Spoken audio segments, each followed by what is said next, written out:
Al amanecer del 23 de mayo de 1962, en un cañaveral de Morelos, 5 cuerpos yacen boca abajo sobre la tierra húmeda. Uno de ellos, el de un hombre de 62 años, tiene las manos atadas con la misma soga con la que solía amarrar los bueyes de la comunidad. Lo han ejecutado como a un criminal, lo han silenciado como a un traidor, pero en los pueblos de alrededor, la noticia corre con otro nombre. Han matado a Rubén Jaramillo, el campesino que se atrevió a desafiar al poder 2 veces en la misma vida. Para entender cómo un campesino se convierte en enemigo del Estado, tenemos que retroceder 6 décadas. Hasta el primer día del siglo XX, imagina el mismo Valle de Morelos, pero sin carreteras, sin postes de luz, sin motores. Es 1 de enero de 1900, y en el pequeño pueblo de Tlaquiltenango, mientras la mayoría del país brinda por un nuevo siglo que promete progreso y ferrocarriles, una mujer campesina da a luz sobre un petate, bajo un techo de tejas calientes. Ese niño se llama Rubén. No hay fotografía de ese momento, no hay certificado enmarcado, apenas unas letras torcidas en el registro civil y el murmullo de las parteras diciendo que el niño llora fuerte, que tiene buenos pulmones, que quizá sobreviva. A unos kilómetros de ahí, ese mismo día, en la hacienda Cañera, el administrador levanta una copa de cristal importada de Europa, brinda por el general Porfirio Díaz, por el orden, por los ingenios que crecen y las tierras que se concentran. Brinda, sin saberlo, por el futuro enemigo de ese recién nacido, al que ni siquiera considera humano del todo, porque para la hacienda, los campesinos como la familia Jaramillo no son ciudadanos.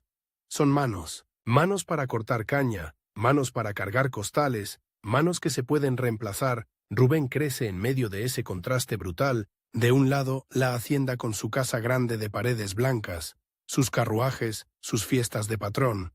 Del otro, las chozas de adobe, los niños descalzos corriendo entre surcos, el maíz contado mazorca por mazorca. Su infancia huele a tierra mojada y a caña quemada. Aprendió primero a distinguir las nubes de lluvia que salvan la cosecha y las que anuncian tormenta destructora, antes que a juntar sílabas en una página. En las tardes, cuando el sol cae detrás de los cerros, los hombres del pueblo se sientan en círculo a hablar en voz baja. Rubén, todavía niño, escucha nombres que no entiende del todo.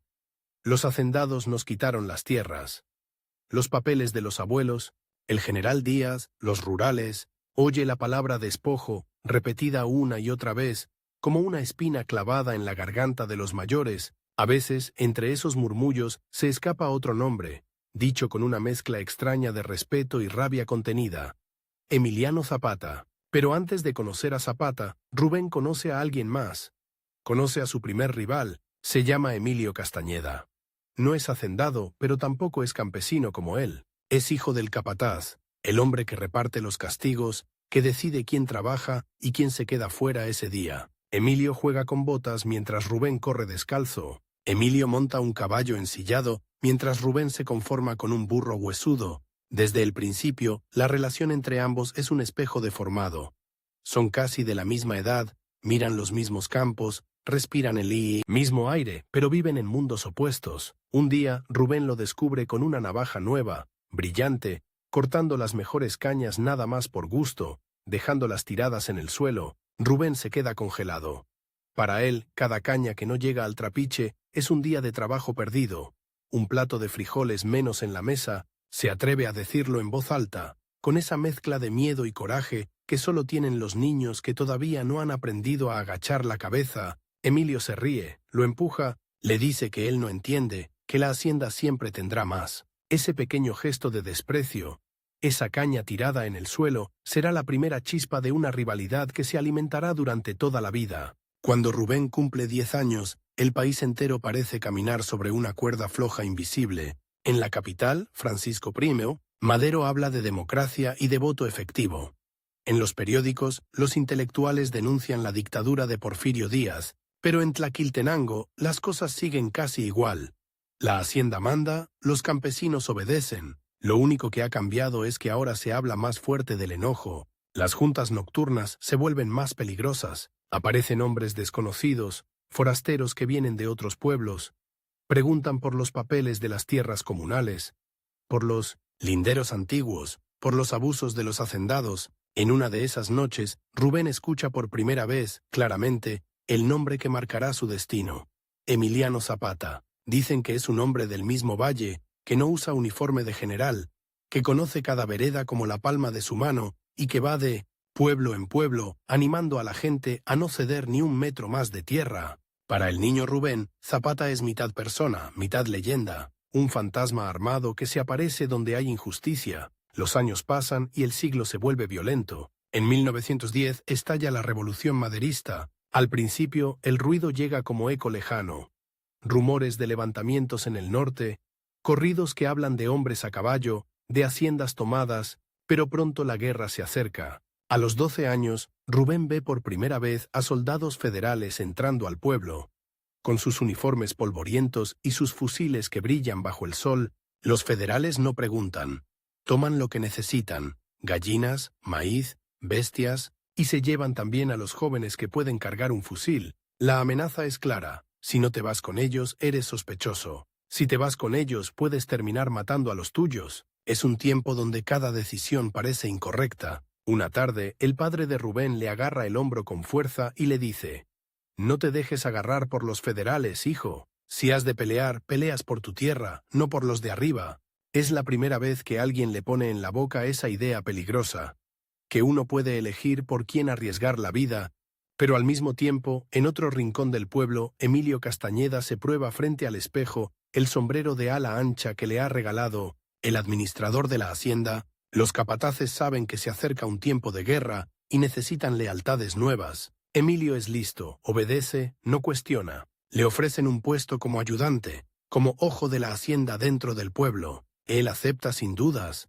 Dejará de ser solo el hijo del capataz para convertirse en alguien más, en el joven que sabe quién conspira, quién va a la reunión nocturna, quién menciona a Zapata en voz demasiado alta. Una noche, la tensión estalla en un hecho concreto. Los hombres del pueblo han decidido reclamar, aunque sea con palabras, los abusos de la hacienda. Van a reunirse en la casa comunal. Rubén, adolescente, insiste en ir. Su madre trata de detenerlo, pero su padre le dice que vaya, que ya está en edad de escuchar a los mayores. Cuando llegan, la casa está llena. Huele a sudor, a tabaco barato y a miedo. Un hombre desconocido toma la palabra. Habla de restitución de tierras, de planes, de documentos. Rubén apenas entiende las leyes, pero reconoce otra cosa en esa voz: la decisión de no seguir aguantando. De pronto la puerta se abre de golpe, entra un grupo de hombres armados con carabinas. Al frente, con el sombrero nuevo bien colocado, está Emilio. Ya no es el niño que cortaba cañas por diversión. Es el joven que representa la autoridad de la hacienda. Con una sonrisa fría, señala a varios hombres. Los acusan de sedición, de conspirar con los rebeldes. Los federales que lo acompañan no discuten. Golpean, arrastran, amenazan. Esa noche, el pueblo entiende que el enemigo no solo está lejos, en la capital, también tiene rostro conocido, infancia compartida. Entre los que logran escabullirse está Rubén. Con el corazón desbocado, la indignación prendida a fuego dentro del pecho, es entonces cuando el tiempo se convierte en un arma. Los federales anuncian que, en un plazo de 30 días, cualquiera que sea sorprendido hablando de tierras, de repartición, de Zapata, o de cualquier bandido, será tratado como insurgente. En un mes, dicen, limpiarán la región de agitadores. Un mes para callar o para decidir. En esa cuenta regresiva silenciosa, cada día se vuelve más pesado que el anterior. El miedo se mete en las casas como el polvo. Se posa en las ropas, en los platos, en las conversaciones. Rubén siente esa presión en la piel. Sabe que si se queda, si intenta seguir llevando una vida normal, el peligro lo encontrará igual. Sus amigos, sus primos, los muchachos de su edad empiezan a desaparecer. Unos se van con los federales, otros se pierden en el monte. Nadie hace preguntas en voz alta, pero todos saben lo que pasa. El mes se escurre como agua entre los dedos. 29 días, 30. El plazo se cumple. Y entonces, en vez de calmarse, la represión se vuelve más brutal. Una tarde, regresando de trabajar en el campo, Rubén ve a lo lejos una columna de polvo acercarse por el camino. Son hombres a caballo, pero no llevan el uniforme federal ni el orden rígido del ejército. Sus sombreros son distintos, sus cartucheras cruzan el pecho de forma irregular. Al acercarse, él reconoce algo en sus miradas. No es la frialdad del capataz ni el desprecio de los hacendados. Es otra cosa, una mezcla de cansancio y convicción. En el centro, montando un caballo oscuro, va un hombre moreno, de bigote recortado, mirada penetrante. Alguien susurra, casi sin aire, «Es Zapata». La escena se graba a fuego en la memoria de Rubén. Emiliano Zapata no llega con discursos elegantes ni promesas de ciudad, llega preguntando nombres, escuchando historias, revisando papeles arrugados que los viejos guardan como tesoro, llega hablando de algo concreto, tierra. La tierra es de quien la trabaja, dice con voz firme, y al pronunciar esa frase, le da forma a todo el enojo difuso que Rubén había llevado dentro desde niño. De pronto, la injusticia tiene una respuesta clara. No es rezar más, no es aguantar más, es luchar, pero luchar tiene un precio, y ese precio se mide en tiempo y sangre. Zapata da una instrucción fría, casi burocrática. En los próximos días, los pueblos que quieran apoyar el movimiento deben elegir a sus representantes, a sus enlaces, a los hombres que se irán con las tropas al monte. No todo el mundo puede ir. Alguien tiene que sembrar, alguien tiene que cuidar a los viejos. El reloj vuelve a correr, pero ahora la cuenta regresiva es otra. Quedan apenas unas noches para decidir quién dará el paso definitivo. En el pueblo, el nombre de Rubén empieza a aparecer en las conversaciones. Es joven, fuerte, conoce las veredas, no tiene hijos que dejar huérfanos. Su padre lo mira en silencio. Sabe que, si su hijo se va con Zapata, quizá no lo vuelva a ver. Pero también sabe que, si nadie se enfrenta a la hacienda y a los federales, el futuro será aún peor. En un rincón del pueblo, mientras tanto, Emilio afila su navaja, ha escuchado que Zapata estuvo ahí, ha visto las miradas de la gente cambiar, y entiende, con la intuición fría de quien sabe cuidar su lugar, que, si Rubén se convierte en hombre de confianza de los rebeldes, el equilibrio de fuerzas en el pueblo se romperá. La tensión entre ambos se condensa en una noche. Es la última antes de que los hombres de Zapata pasen de nuevo para recoger a los voluntarios. El pueblo parece contener la respiración. Las luces de las velas titilan dentro de las casas. Afuera, el viento mueve las hojas de los árboles como si susurraran una decisión. Rubén está sentado frente a su padre. Entre ellos, sobre la mesa, hay algo que nunca había estado ahí. Un viejo fusil, heredado de un tío que peleó en alguna guerra olvidada. «Si lo tomas», le dice su padre con la voz quebrada, «ya no hay vuelta atrás». Rubén mira el arma como si fuera una pregunta materializada. Piensa en las manos atadas de los hombres que se llevaron aquella noche en la casa comunal. Piensa en las cañas cortadas por Emilio solo para verlas pudrirse. Piensa en la frase de Zapata resonando en la memoria. La tierra es de quien la trabaja. Y sobre todo, piensa en algo más inmediato, más urgente.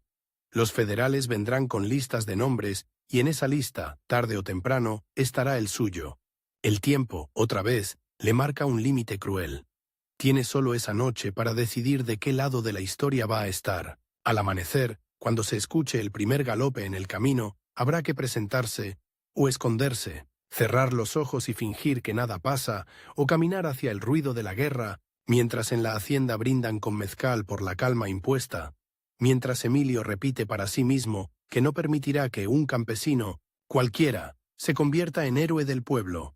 Rubén extiende la mano, toca la madera del fusil, siente el peso del metal. Todavía no lo sabe, pero ese gesto, esa decisión tomada contra el reloj y contra el miedo, será el primer paso de un camino que lo llevará, décadas después, a ese cañaveral de la madrugada de 1962, donde su cuerpo caerá, pero su nombre seguirá levantándose una y otra vez en la memoria de los olvidados, mientras sus dedos todavía tiemblan sobre la madera del fusil. En otro rincón del valle, alguien acaricia algo muy distinto. Un reloj de oro importado de la capital. Cada tic-tac brilla bajo la luz de una lámpara de petróleo en la oficina de la hacienda. El administrador repasa una lista de nombres. Traza cruces al margen, calcula quién servirá al nuevo tiempo de la revolución y quién estorbará. Para él, ese reloj marca la hora de los negocios. Para Rubén, la misma noche marca la hora en que deja de ser solo un campesino más y empieza a convertirse en objetivo, en amenaza, en futuro enemigo del Estado. Dos hombres bajo el mismo cielo, dos decisiones opuestas en el mismo minuto. Uno se prepara para seguir mandando pase lo que pase. El otro, sin saberlo, acaba de poner un pie en una guerra que no terminará ni siquiera cuando apaguen su vida en aquel cañaveral de 1962. Al amanecer, el sonido que rompe el silencio no es el de los gallos, sino el de los cascos contra la tierra, La columna zapatista regresa, levantando una nube de polvo que parece anunciar tormenta. El corazón de Rubén late al ritmo de esos pasos, sabe que tiene segundos, no horas, para dejar de dudar. Cuando los jinetes se detienen frente a la plaza, él ya está ahí, con el fusil heredado colgando del hombro y los labios resecos. Nadie lo obliga. No hay discursos solemnes ni juramentos frente a una bandera, solo una pregunta seca del hombre que comanda la columna.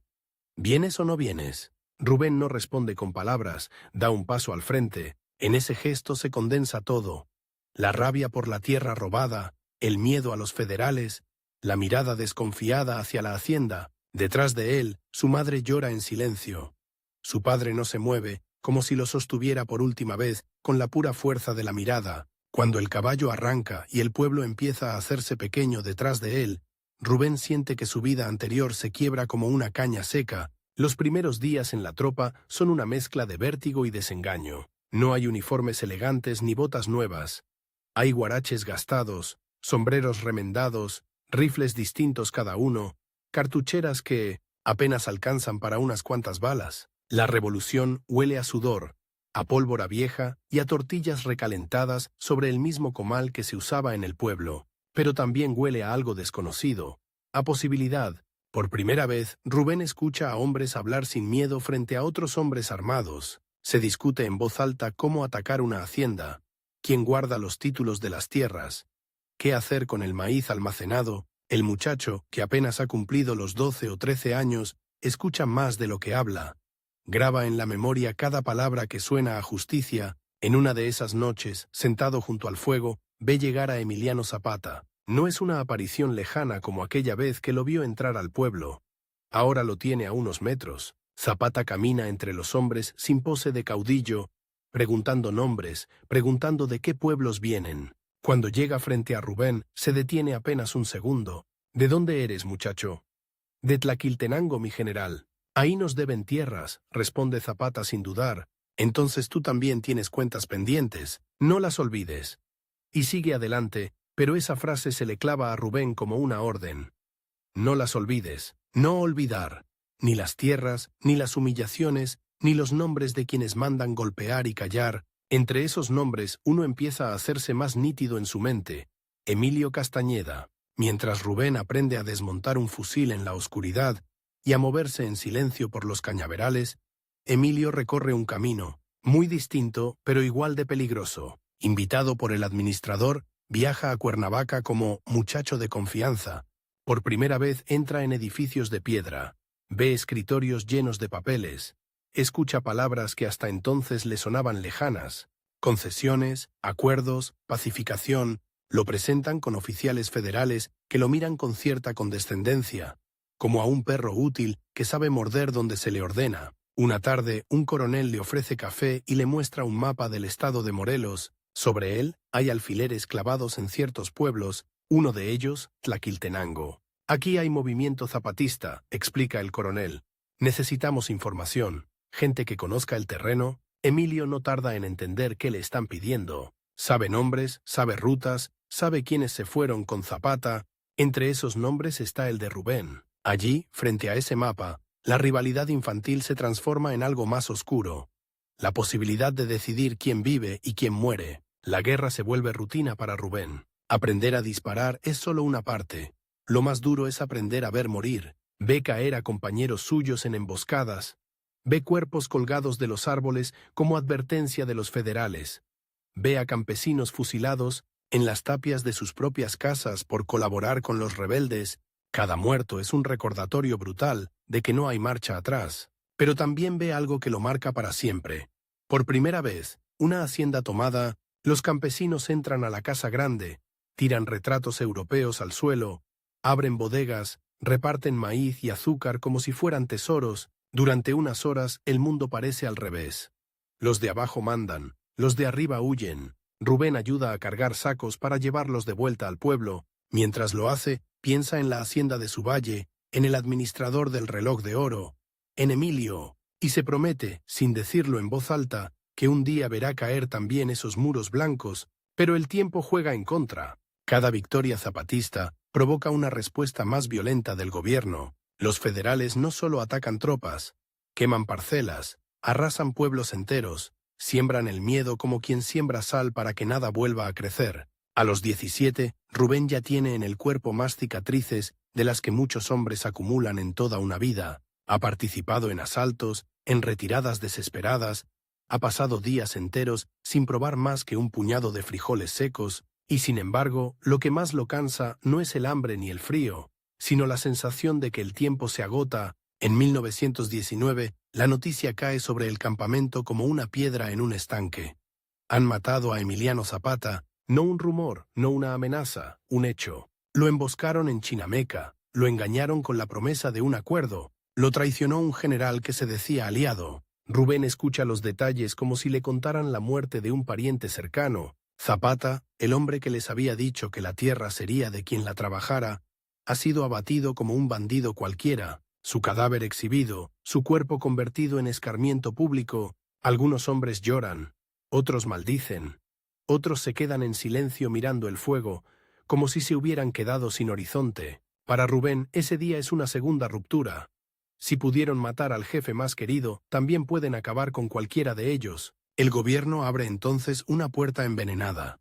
Ofrece amnistía a los zapatistas que entreguen las armas en un plazo muy concreto, 30 días. 30 días para dejar el monte, presentarse ante las autoridades, reintegrarse a la vida civil. Quien no lo haga será tratado como bandido. El ultimátum se convierte en otro reloj siniestro que marca las horas en la cabeza de Rubén. Si sigue en armas, será perseguido hasta el final. Si se rinde, ¿no traiciona la memoria de Zapata, de los caídos, de las promesas de tierra? La tropa se divide. Algunos jefes aceptan, otros llaman a resistir. El joven campesino, ahora ya no tan muchacho, siente en la piel la misma presión que aquella primera noche frente al fusil. El tiempo lo obliga a decidir. Finalmente, con un grupo de compañeros baja del monte, no por cobardía, sino por otra razón igual de peligrosa.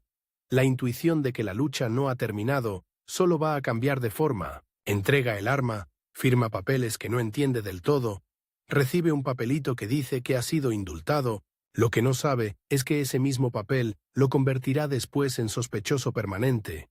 Un exzapatista, alguien que ya demostró que puede rebelarse, lleva el documento doblado en el bolsillo como si fuera un escudo, sin imaginar que, años más tarde, ni ese papel ni ningún otro lo salvarán de las balas oficiales. De vuelta en Tlaquiltenango, el paisaje es el mismo pero el ambiente no. La hacienda sigue en pie, aunque ha cambiado de manos.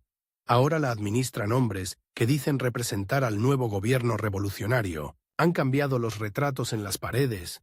Han llegado nuevos funcionarios, pero para los campesinos todo se parece demasiado a lo de antes. La caña sigue creciendo en tierras que no son suyas. Los jornales siguen siendo miserables. Rubén siente una mezcla extraña. Ha sobrevivido a la guerra, pero no ve las tierras repartidas, no ve la justicia prometida. Lo único que cambia de verdad es él. Ahora tiene un nombre entre los suyos. Rubén peleó con Zapata, dicen, y eso, en Morelos, suena casi como un título, como una credencial moral. Ese respeto no pasa desapercibido para el nuevo poder. Años después, cuando el gobierno de Lázaro Cárdenas habla de repartir tierras y reorganizar el campo, los pueblos de Morelos buscan líderes que sepan hablar, negociar, firmar. Rubén, que apenas fue a la escuela, aprende a leer mejor, a descifrar decretos, a entender ese nuevo idioma del poder escrito en sellos y firmas. Empieza a organizar a los campesinos del ingenio de Zacatepec, a pedir no solo tierra, sino mejores salarios, participación en la administración del azúcar. Poco a poco, el exguerrillero se convierte en algo distinto. Un dirigente agrario. No tiene uniforme, pero tiene algo más fuerte. La confianza de la gente que lo ha visto arriesgar la vida sin venderse. Y es entonces cuando la vieja sombra de Emilio Castañeda reaparece. El muchacho del sombrero nuevo y la navaja brillante se ha convertido en un hombre de traje oscuro y corbata. No es hacendado, pero lo parece. Trabaja primero como policía, luego como enlace del Partido Nacional Revolucionario, el antecesor del partido que dominará México durante décadas. Aprende rápido el arte de las lealtades compradas, de las elecciones arregladas, de los informes maquillados. Para él, el nuevo régimen es una oportunidad de oro. Ahora puede mandar no con un látigo en la mano, sino con un sello, con una credencial, con una firma. Cuando los caminos de Rubén y Emilio se cruzan de nuevo, el choque es inevitable. Ocurre en una reunión en la cabecera municipal. Los campesinos han enviado a Rubén como su representante para discutir la situación del ingenio. Los funcionarios, sentados detrás de una mesa, escuchan con impaciencia. Entre ellos, un hombre mira a Rubén con una media sonrisa que él tarda un momento en reconocer. La voz, sin embargo, no ha cambiado. «Mire, Jaramillo», dice Emilio, saboreando cada sílaba del apellido como si fuera una sorpresa desagradable. «Entendemos sus inquietudes, pero las cosas no pueden cambiar de la noche a la mañana. Hay procedimientos, hay tiempos». «¿Hay tiempos?». La frase resuena irónica en la cabeza de Rubén, que ha visto cómo el gobierno sí es capaz de cambiar las cosas de la noche a la mañana, cuando se trata de enviar tropas, encarcelar líderes, desalojar pueblos. Lo que no quieren cambiar a ese ritmo es la injusticia. El exzapatista se levanta y habla sin rodeos. No amenaza, no grita, pero pone sobre la mesa algo que incomoda a todos: la memoria de la revolución. Cuando peleamos con Zapata, dice, nos dijeron que la tierra sería nuestra. No venimos a pedir un favor, venimos a exigir que cumplan lo que prometieron. En ese momento, la sala se enfría. Para Emilio, no es solo un reclamo, es un desafío, no solo de un campesino, sino de un símbolo. La rivalidad de infancia se convierte en un conflicto político directo. De un lado, Rubén y los campesinos organizados, que empiezan a reunirse en ligas agrarias, a escribir peticiones, a considerar la idea impensable de competir en las urnas por puestos de elección. Del otro, Emilio y el aparato del partido oficial, que entiende que dejar crecer a un líder con la legitimidad de Rubén puede convertirse en un peligro mayor que cualquier grupo armado. México entra en la época del partido único, y los disidentes no son vistos como adversarios, sino como enemigos internos. La consigna es clara: que nadie cuestione la versión oficial de la revolución. En 1940, la tensión llega a un punto de quiebre. Los campesinos de Morelos, cansados de promesas incumplidas, impulsan a Rubén como candidato a la gubernatura del estado, no bajo las siglas del partido oficial, sino de un pequeño partido agrarista que casi nadie en la capital toma en serio, hasta que empiezan a ver las multitudes que se reúnen para escuchar a ese hombre moreno, de hablar pausado, que no promete carreteras ni edificios, sino algo más simple y explosivo: cumplir el reparto de tierras que Zapata soñó. Las plazas se llenan, los machetes se alzan en señal de apoyo. Los viejos que guardan todavía los retratos del caudillo del sur se acercan a darle la mano, como si le pasaran una antorcha invisible. El reloj vuelve a aparecer, esta vez no en la oficina de una hacienda, sino en la política. Faltan pocas semanas para las elecciones. Ese es el plazo que tiene Rubén para recorrer los pueblos, para convencer, para resistir la presión, porque la respuesta del poder no se hace esperar. Empiezan las amenazas veladas, las ofertas de incorporarse al partido oficial a cambio de renunciar a la candidatura. Le prometen cargos menores, seguridad, beneficios para su comunidad, si solo acepta no competir. Cada ofrecimiento viene con un mensaje oculto: el tiempo se te acaba, Jaramillo. Escoge bien. Rubén rechaza una y otra vez. No lo hace por orgullo personal, sino por algo más duro.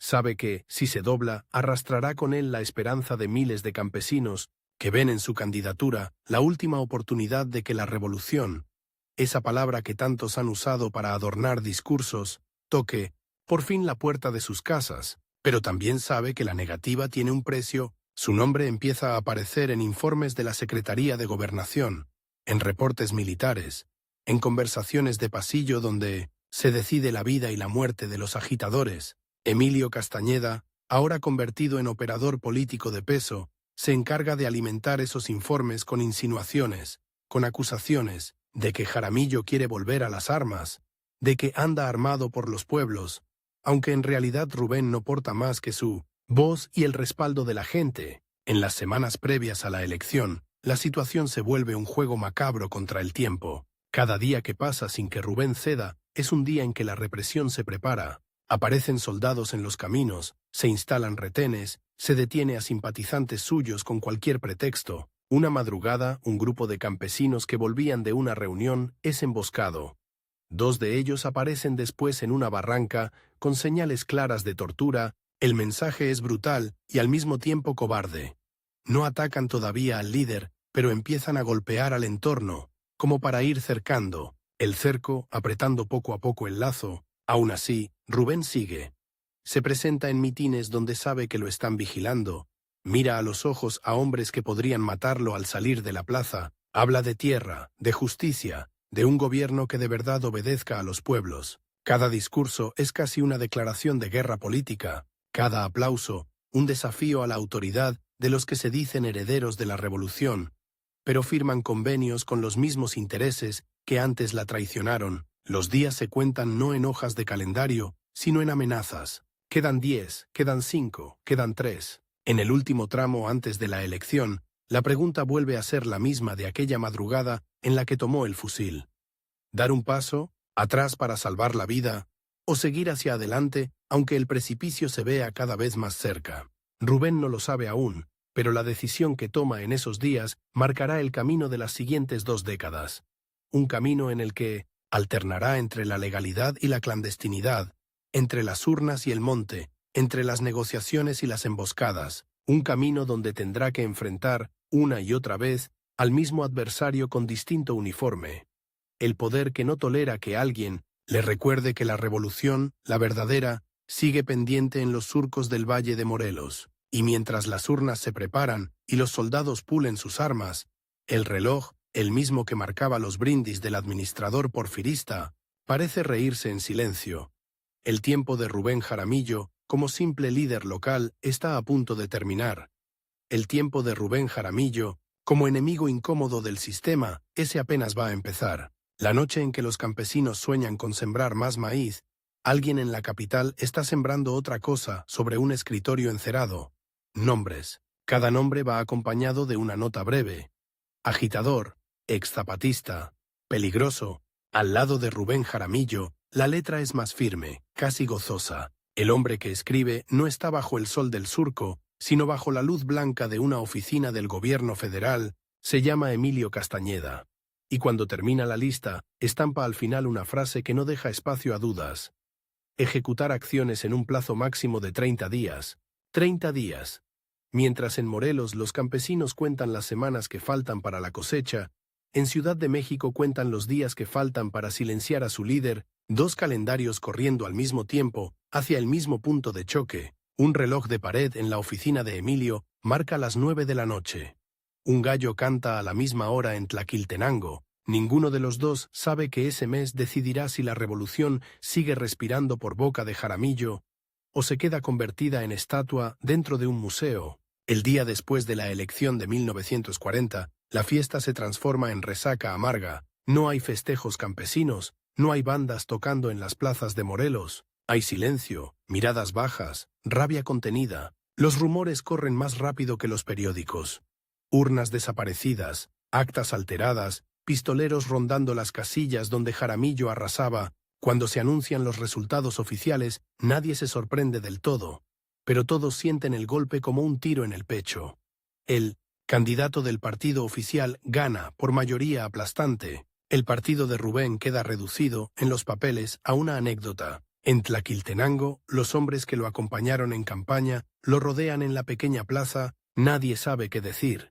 Son los segundos más largos de su vida política. Si abre la boca para llamar a la rebelión armada, el valle puede incendiarse. Si los invita a resignarse, traiciona la confianza que le dieron. Al final, su voz sale grave, tensa, pero sin temblar. No nos derrotaron en las urnas, nos derrotaron con trampa, pero aquí seguimos. La tierra no se va a repartir sola. Eso, dicho por cualquier otro, sería una consigna vacía. Dicho por un exzapatista que ya probó la guerra, suena a amenaza latente. Emilio lo sabe desde la capital. Por eso su lista, por eso su plazo de 30 días. Las acciones empiezan pronto. Primero llegan los rumores. Que al primo de fulano lo levantaron los judiciales. Que a tal comisariado ejidal le fabricaron un delito. Que en tal pueblo apareció un cuerpo sin lengua en el fondo de una noria. Luego viene lo visible. Patrullas rondando los ingenios, soldados asistiendo por seguridad a las asambleas campesinas, agentes de gobernación tomando nota de quién se reúne con quién. Es un cerco lento, calculado. No buscan un enfrentamiento abierto todavía. Buscan que Rubén se quede solo, pero ocurre algo que nadie en las oficinas prevé. En lugar de dispersarse, los campesinos se aprietan más alrededor de él, lo esconden cuando hace falta, le dan techo, le ofrecen tortillas y café. Cuando llega de noche a un pueblo, el hombre que perdió oficialmente las elecciones se convierte en algo mucho más peligroso que un gobernador. Un símbolo vivo de que la revolución puede seguir reclamando cuentas al poder que se dice revolucionario. Con ese respaldo, Rubén toma una decisión que definirá los años siguientes. No va a desaparecer, no va a aceptar un cargo menor para callar, va a seguir insistiendo, pero no como caudillo solitario, sino organizando algo más profundo. Un movimiento. Nacen cooperativas, comités agrarios, ligas de campesinos que usan su nombre como bandera. El ingenio de Zacatepec, ese monstruo de acero y humo que durante décadas sirvió solo a los hacendados, empieza a transformarse. Bajo presión, el gobierno acepta convertirlo en empresa paraestatal con participación campesina. No es el paraíso, pero por primera vez, algunos hombres del campo se sientan en los consejos donde antes solo entraban ingenieros y administradores de traje. Los logros llegan a cuentagotas, siempre arrancados, nunca regalados. Un ejido regularizado aquí, un crédito agrícola aprobado allá, un inspector corrupto destituido después de una protesta masiva. Cada avance tiene el sabor agridulce de lo insuficiente. La vida de Rubén se convierte en una carretera sin descanso. Asambleas en la madrugada, viajes en camión destartalado para ir a Ciudad de México a gestionar, noches enteras leyendo a la luz de una vela los decretos que le llegan del centro, tratando de descifrar el lenguaje enredado de los abogados. Mientras tanto, Emilio asciende. Ahora no solo es operador político local, lo nombran enlace de confianza entre el partido oficial y las autoridades federales para asuntos de orden público en el sur. Traducido a la realidad, tiene carta blanca para controlar, intimidar, infiltrar, levantar expedientes, y hay un expediente que lo obsesiona más que ningún otro. El de Rubén Jaramillo. No lo confiesa en voz alta, pero cada vez que escucha ese apellido, recuerda al muchacho que se le plantó en la cara siendo niño, que no le tuvo miedo ni a la navaja ni al apellido de Hacienda. No es solo un adversario político, es una espina personal clavada desde la infancia. En 1943 el juego se tensa hasta casi romperse. La represión ya no se conforma con vigilar. Empiezan las detenciones masivas de dirigentes agrarios y simpatizantes jaramillistas. Una noche, soldados irrumpen en una reunión en un jacal a las afueras de Zacatepec. No preguntan nombres, golpean, tiran al piso a los hombres, apuntan a las mujeres que intentan interponerse, sacan lista. Cuando Rubén recibe la noticia al amanecer, tiene que elegir en cuestión de horas, presentarse para negociar, arriesgándose a terminar, en una cárcel o en una fosa, o volver al monte, a la vieja escuela de la guerra, regresar a las armas 15 años después de haber firmado la amnistía zapatista. Es un salto al vacío. No es el joven de 17 que se lanza al combate sin pensar en la vejez.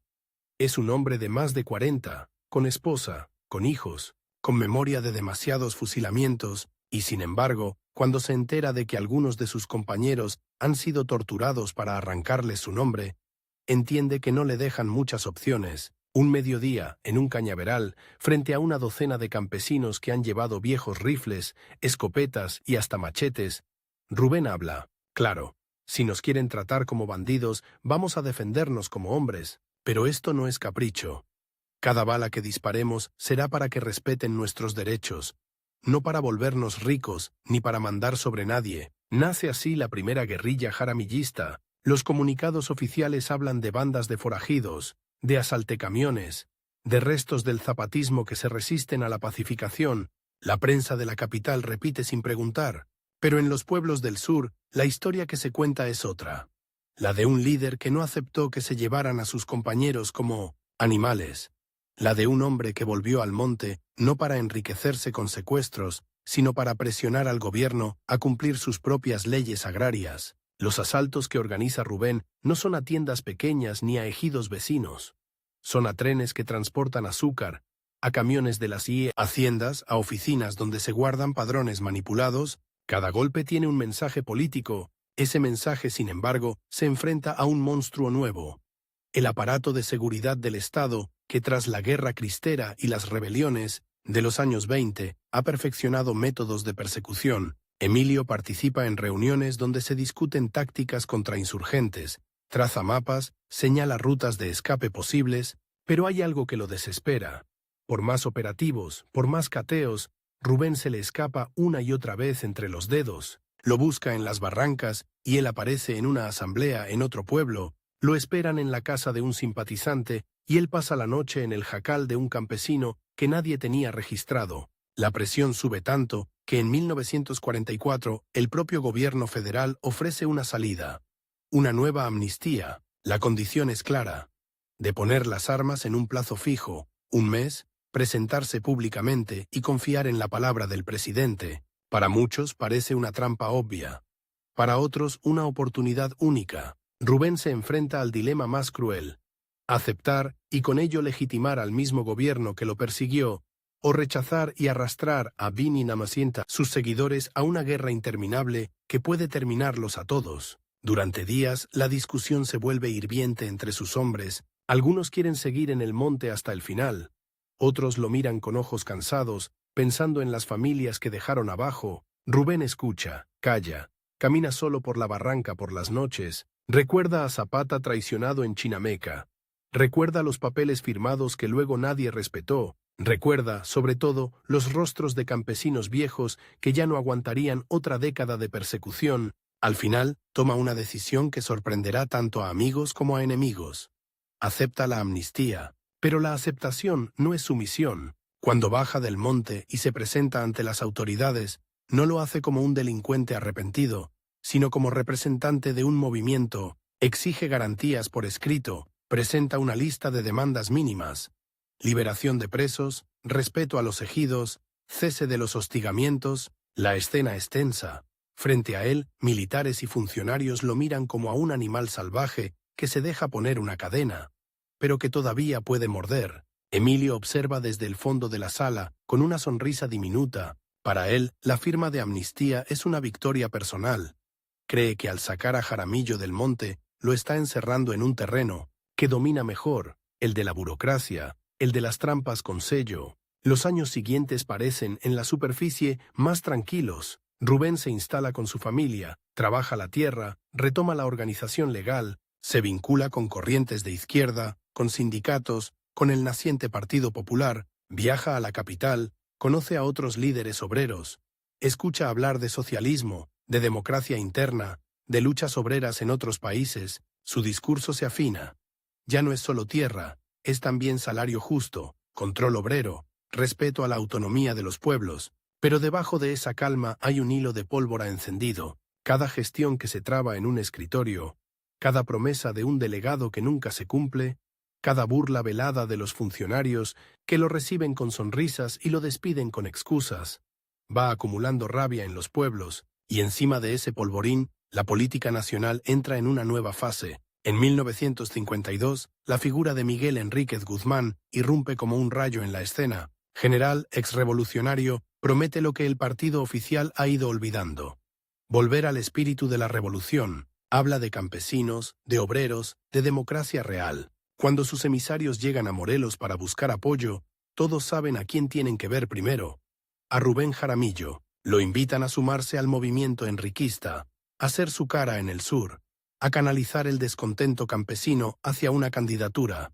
que puede romper el monopolio político. La tentación y el riesgo vienen en el mismo paquete. Si se suma, Rubén coloca a sus seguidores en el ojo del huracán. Si se queda al margen, pierde la oportunidad de presionar al régimen en un momento de debilidad. La decisión no tarda tanto como otras veces. La memoria de las elecciones robadas en 1940 le duele todavía como una herida abierta. Acepta. El valle vuelve a llenarse de mítines, de carteles hechos a mano, de camionetas destartaladas llenas de jaramillistas que recorren los pueblos llamando a votar contra el partido oficial. En esos meses, la esperanza tiene forma de multitud. Los actos de Enríquez en la capital reúnen a tanta gente que por un momento parece posible un giro histórico. Rubén sube a tribunas improvisadas, habla ante miles que lo escuchan con el mismo respeto que cuando hablaba de Zapata. Los viejos luchadores lo miran como a un puente entre dos generaciones de revolución. Las noches, sin embargo, están llenas de sombras. Hombres desconocidos vigilando las casas de los dirigentes, mensajes anónimos, rumores, de que el gobierno no permitirá otra aventura como la de 1910, Emilio, desde su oficina, entiende que la amenaza ya no es local, es nacional. En los informes que manda a Gobernación, el nombre de Jaramillo aparece subrayado junto a otros. Maestros rurales, líderes obreros, intelectuales. Advierte que, si el movimiento enriquista gana fuerza en Morelos, podría reactivar viejos núcleos zapatistas, exagera, miente, distorsiona, pero su objetivo es claro: convencer al centro de que Jaramillo no es solo un campesino revoltoso, sino un foco rojo estratégico. La noche de la elección presidencial, el país entero se convierte en escenario de una obra que muchos ya conocen de memoria. Casillas tomadas, urnas robadas, actas alteradas. En algunos lugares, los simpatizantes enriquistas se levantan, queman boletas, defienden con piedras las mesas donde están sus votos. En Morelos, los jaramillistas se organizan para vigilar las casillas. Pero el aparato del Estado es abrumador. Cuando al final se confirman los resultados oficiales, victoria aplastante del candidato del partido oficial, derrota del enriquismo, algo se quiebra en el ánimo de miles de mexicanos. En el sur, la derrota tiene un sabor particular. A repetición, Rubén siente que está viviendo el mismo engaño por segunda vez, solo que ahora, a escala nacional, la diferencia es que, esta vez, la respuesta del gobierno es inmediata y brutal. El movimiento enriquista es declarado liquidado, sus líderes perseguidos, sus simpatizantes fichados. En Morelos, la cacería se centra en un nombre que ya estaba rodeado de círculos rojos en los informes: Rubén Jaramillo. Las redadas vuelven. Las redadas vuelven, pero ahora no llegan con botas embarradas y gritos, sino con trajes bien planchados, órdenes, firmadas y camionetas nuevas. En los papeles se llaman operativos de saneamiento político. En los pueblos, todos les dicen por su nombre verdadero: cacería. Van casa por casa buscando enriquistas, agitadores, exzapatistas resentidos, y en cada lista, en cada reunión de mando, hay un nombre subrayado 2 veces, rodeado de flechas y signos de exclamación: Rubén Jaramillo. Esta vez, la orden que baja desde la Ciudad de México es más fría que nunca. Neutralizar definitivamente al foco jaramillista. Ya no hablan de convencer, de cooptar, de dividir, hablan de neutralizar. Emilio Castañeda, ahora con canas discretas en las sienes y un cargo rimbombante en la Secretaría de Gobernación, recibe el expediente como quien recibe una vieja deuda. Sobre la carpeta, con letra recta, un superior ha escrito una frase que suena a ultimátum. No debe llegar vivo a la próxima elección presidencial. Es, otra vez, un reloj puesto en marcha sobre la espalda de Rubén, un sexenio para borrar a un hombre, o para consagrarlo. En Morelos, mientras tanto, el ambiente se vuelve irrespirable. Los que hace unos meses se atrevían a gritar consignas enriquistas en las plazas, ahora cruzan la calle cuando ven pasar una patrulla. Los jaramillistas más visibles son citados a declarar y ya no regresan. Una mañana, un joven campesino llega corriendo al jacal, donde Rubén se reúne con algunos compañeros. Han levantado a 2 dirigentes ejidales durante la noche. No hay órdenes de cateo, no hay acusaciones formales, solo camionetas sin placas y hombres que no enseñan sus placas. Rubén escucha, apoya los codos en la mesa, se lleva las manos a la cara. Otra vez la misma encrucijada. Monte o ciudad, fusil o pluma, clandestinidad o lucha legal. Pero esta vez hay algo distinto. La edad ya no es el guerrillero que baja de la sierra con el rifle al hombro. Es un hombre de más de 50 años con una familia que depende de él y una historia demasiado larga detrás. Volver a las armas sería repetir un ciclo que parece no tener fin, y sin embargo, agachar la cabeza sería aceptar que la revolución se reduzca a una medalla en la solapa de los que ahora gobiernan. En la capital estudian el mismo dilema desde el otro lado. Algunos generales viejos, que conocieron a Zapata de lejos, advierten que un fusilamiento abierto de Rubén podría convertirlo en mártir. Otros, más jóvenes y más cínicos, proponen un camino diferente: cansarlo, aislarlo, encerrarlo en expedientes interminables, convertir al exzapatista en un gestor más, condenado a hacer fila en las oficinas. Emilio escucha, sonríe para sus adentros. Cree conocer mejor que nadie al campesino de Tlaquiltenango. Sabe que mientras tenga un motivo para caminar a la ciudad a reclamar, seguirá vivo políticamente. Lo que habría que hacer, piensa, es darle una esperanza que pueda controlarse. El giro inesperado llega unos años después. Cuando el país se prepara para otra elección presidencial, el candidato del partido oficial, Adolfo López Mateos, quiere presentarse como moderno, conciliador, heredero de lo mejor de la revolución. En Los Pinos entienden que hay fantasmas que sería útil abrazar en lugar de seguir persiguiendo. Entre ellos uno destaca: el del zapatismo vivo que encarna Jaramillo. Una mañana, un emisario del nuevo grupo en el poder toca la puerta de Rubén con una propuesta que suena, al principio, casi a burla. El presidente electo quiere hablar con usted.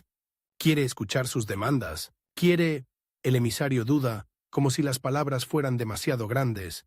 Quiere reconciliarse con ustedes. El campesino que ha pasado media vida huyendo de soldados y judiciales es invitado, de pronto, al corazón del poder. Sus compañeros desconfían. Huele a trampa, dicen. Pero la noticia corre por los pueblos como una chispa de esperanza. Por primera vez, no es él quien se arrastra a las oficinas.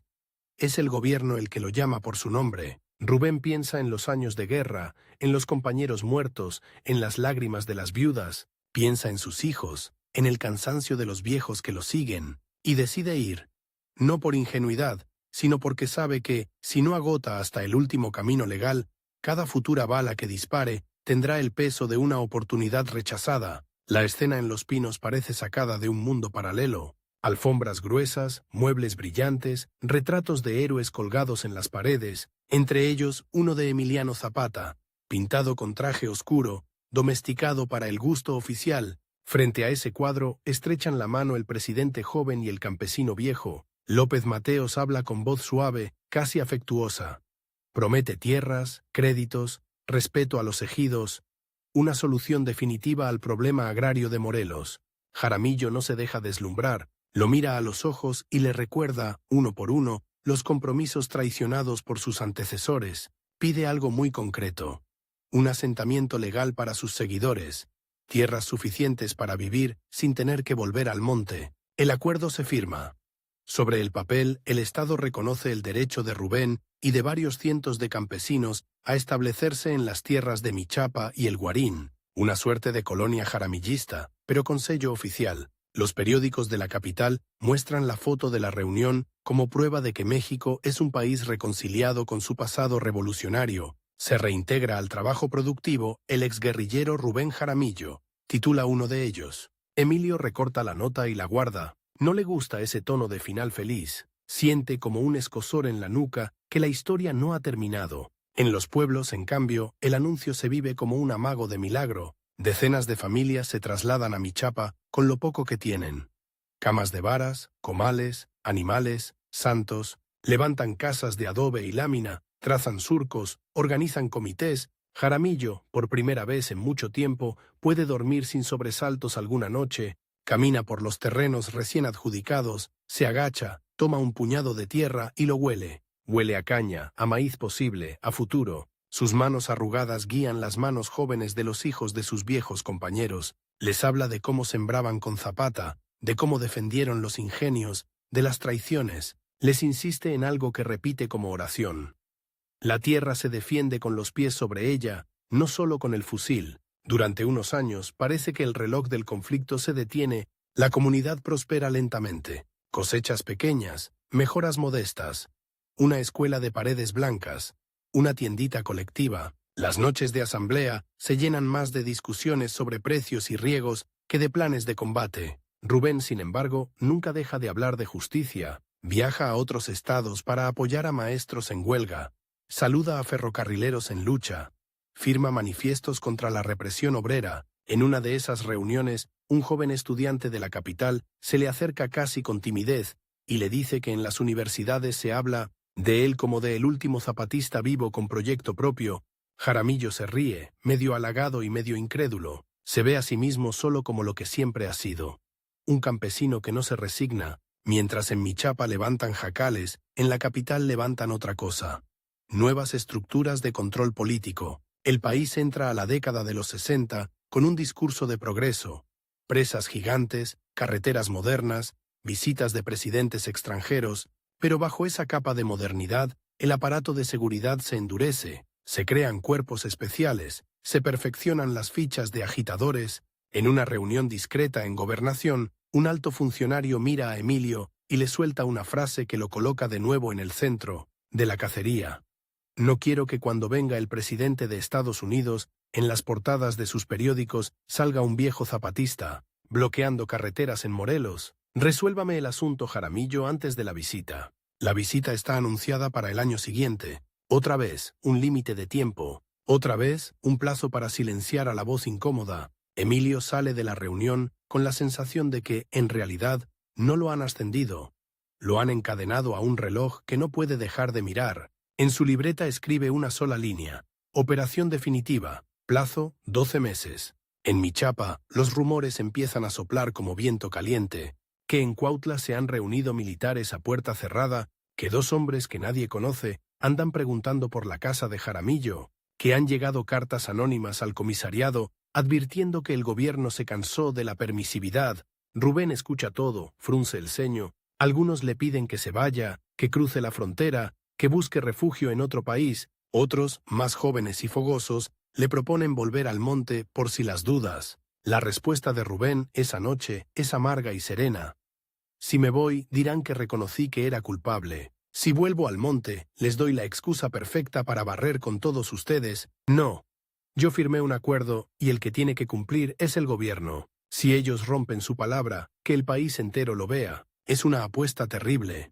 Confiar, a sabiendas de las traiciones pasadas, en que la propia exposición será su escudo. No entiende o no quiere aceptar que el México de los años 60 ha perfeccionado la técnica de desaparecer personas sin dejar rastro. Emilio, mientras tanto, arma su propio ajedrez. Habla con el gobernador, con el comandante de la zona militar, con el jefe de la policía judicial. Les pinta a Jaramillo no como un campesino obstinado, sino como una amenaza inminente. Asegura que está armando nuevas células, que tiene contactos con comunistas extranjeros, que planea sabotear carreteras. Exagera, inventa, pero su versión cae en tierra fértil. Todos en esa mesa necesitan mostrar eficacia antes de la visita del presidente extranjero y antes de que termine el sexenio. El plan que conciben tiene un detalle escalofriante. No bastará con matar al líder, hay que arrancar de raíz al símbolo. Eso significa que no debe quedar familia que pueda reclamar, hijos que puedan tomar su lugar, esposa que pueda narrar la traición. La idea no se dice en voz alta, pero flota en el aire de esa reunión como un olor agrio. Al final, alguien lo formula con frialdad burocrática. Hay que evitar que surja un jaramillismo sin Jaramillo. Emilio asiente en silencio. Sabe lo que eso implica. Esa noche, al llegar a su casa, evita mirarse demasiado tiempo en el espejo. El amanecer del 23 de mayo de 1962 llega en Michapa con los mismos sonidos de siempre. Gallos, machetes afilándose, voces llamando a los niños. Nadie imagina, al menos no con claridad, que ese día se convertirá en una cicatriz para todo Morelos. Rubén despierta antes que los demás, como siempre. Se sienta en un banco de madera, revisa unos papeles. Peticiones pendientes, un borrador de carta dirigida al presidente, recordándole los compromisos agrarios. Berta Nava, su esposa, mueve el comal, embarazada de varios meses, con la calma rutinaria de quien ha aprendido a convivir con el peligro. Sus hijos juegan afuera, ajenos a las listas, a los plazos, a los expedientes llenos de sellos. A media mañana, el sonido de motores rompe la tranquilidad. Varias camionetas se detienen a la entrada del poblado. No son los viejos camiones de soldados de otras épocas. Son vehículos relucientes, con hombres vestidos de civil, pero armados hasta los dientes. Dicen venir con órdenes de arriba. Quieren hablar con Rubén, invitarlo a una reunión urgente con el gobernador. Aseguran que es para tratar asuntos de la colonia agraria. Un par de vecinos intentan interponerse, los apartan con culatazos secos. El líder campesino sale, levanta la mano para calmar a los suyos, pregunta por las órdenes, por los nombres de los mandos. Le muestran papeles que apenas tiene tiempo de leer. Entre la maraña de sellos, alcanza a distinguir uno que lo desconcierta. La firma de alguien en la capital a quien había escrito meses antes. Es una última ironía cruel. Lo sacan de su casa con un documento que lleva el mismo sello al que tantas veces acudió pidiendo justicia. Voy a ir, dice mirando a Berta. No puedo pasar la vida escondiéndome de los que dicen gobernar para nosotros. Yo voy contigo, responde ella sin dudar, No es la primera vez que acompaña a su marido en momentos difíciles. Carga en su vientre a un hijo que no conocerá otro paisaje que las entrañas de su madre. Los obligan a subir a las camionetas junto con 3 de sus hijos. Algunos vecinos gritan, intentan anotar placas que no existen, corren a avisar a otros ejidos. El convoy se pierde por la carretera rumbo a Cuernavaca. Nunca llegará a ninguna oficina de gobierno. Horas después, en un paraje cercano a Xochicalco, entre piedras antiguas y nopales, el reloj de la operación definitiva marca su último minuto. No hay cámaras, no hay testigos oficiales, no hay discursos, solo hombres armados con la cara cerrada, una familia entera, y un silencio tan pesado que parece quebrar la luz. Los bajan del vehículo, les atan las manos. No hay juicio, no hay sentencia leída. Alguno murmura una acusación genérica. Rebelión. Disolución social, palabras vacías ante lo que está por pasar. Rubén mira a sus hijos, a su esposa. No sabemos qué piensa exactamente en ese instante, pero es fácil imaginar que por su memoria pasan, como relámpagos, los rostros de Zapata, de los compañeros caídos, de los campesinos que confían en él. Podría suplicar, podría maldecir. Lo que hace, cuentan quienes escucharon retazos de los testimonios filtrados después, es decir, con voz firme: nunca fuimos bandidos, solo quisimos justicia. Luego vienen los disparos, muchos, innecesarios, a quemarropa. Los cuerpos caen sobre la tierra que él defendió toda su vida. La balacera se prolonga más de lo que haría falta para matar a 6 personas. Como si cada tiro quisiera borrar un recuerdo, un discurso, una asamblea. Por la tarde, el gobierno difunde una versión oficial fría. En enfrentamiento con fuerzas del orden, fue abatido el agitador Rubén. Jaramillo y varios de sus cómplices, al resistirse a la detención, ni una palabra sobre la esposa embarazada, ni sobre los niños, ni una mención a las manos atadas, a la ausencia de armas del lado de los muertos. Los periódicos afines repiten el boletín casi al pie de la letra. Es, en apariencia, el triunfo perfecto de Emilio. El expediente jaramillista puede marcarse como cerrado, el plazo se ha cumplido. Pero la tierra no firma boletines oficiales. A los pocos días, campesinos de la región localizan los cuerpos, los velan, los miran de cerca, ven los impactos a corta distancia, las muñecas marcadas por las ataduras, el vientre desgarrado de Berta, y entonces la versión del gobierno se rompe como cristal. La noticia corre de boca en boca, más rápida que cualquier periódico. No fue un enfrentamiento, fue una ejecución. No mataron solo a un líder, mataron a su familia. Los corridos empiezan a componerse casi solos. En las cantinas alguien canta: a Rubén lo traicionaron, como antes a don Emiliano. El efecto que Emilio no calculó es ese. Al decidir arrancar de raíz al símbolo, lo convirtió en algo aún más poderoso. Ya no es solo el exzapatista que defendía la tierra.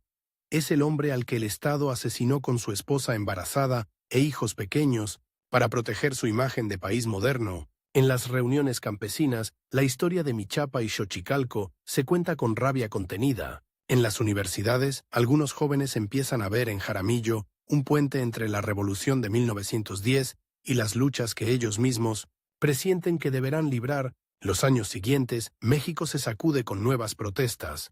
Médicos, ferrocarrileros, estudiantes. En Morelos, cada vez que alguien se atreve a levantar la voz contra el cacique local o contra el gobierno estatal, alguien recuerda, en voz baja: acuérdense de Jaramillo.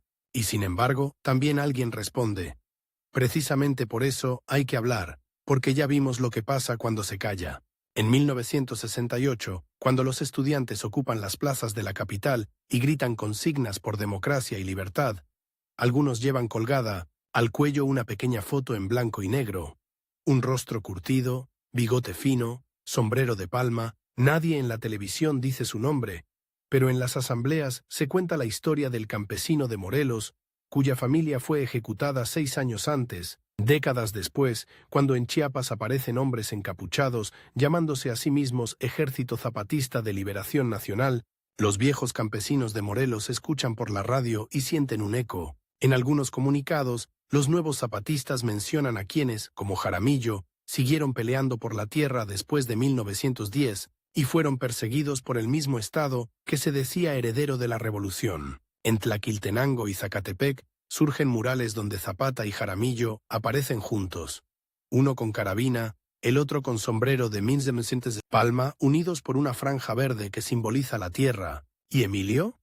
Termina su carrera con reconocimientos, diplomas, una pensión cómoda, da conferencias sobre estabilidad política y escribe artículos en revistas especializadas. Nunca, por supuesto, menciona por su nombre la operación definitiva, pero en las noches, en la casa silenciosa de la ciudad, hay un reloj que no puede apagar. El de los días que faltaban para resolver el asunto Jaramillo.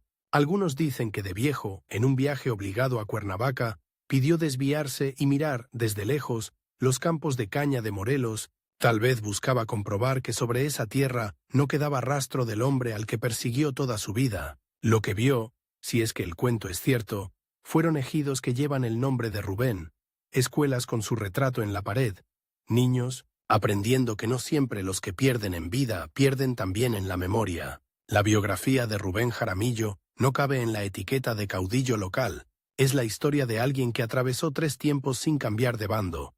El del zapatismo original, el del México que prometió institucionalizar, la revolución, y el del México que empezó a modernizarse dejando a los campesinos atrás. Vivió persecuciones, amnistías, campañas electorales, guerrillas, colonias agrarias, traiciones. Murió con las manos atadas, pero con una coherencia que muy pocos políticos del siglo XX pueden reclamar. Hoy, cuando un campesino en Morelos clava el asadón en la tierra de un ejido llamado Rubén Jaramillo, tal vez no piense en todas las fechas ni en todos los nombres, pero cada vez que levanta la cabeza para reclamar por el precio de la caña, por el agua de riego, por la invasión de una empresa, está, sin saberlo, continuando una cuenta regresiva que el gobierno creyó detener con una ráfaga en 1962. Los relojes que Emilio y sus superiores pusieron sobre la vida de Rubén se detuvieron hace décadas. El reloj de su legado, en cambio, sigue marcando, terco, en cada asamblea campesina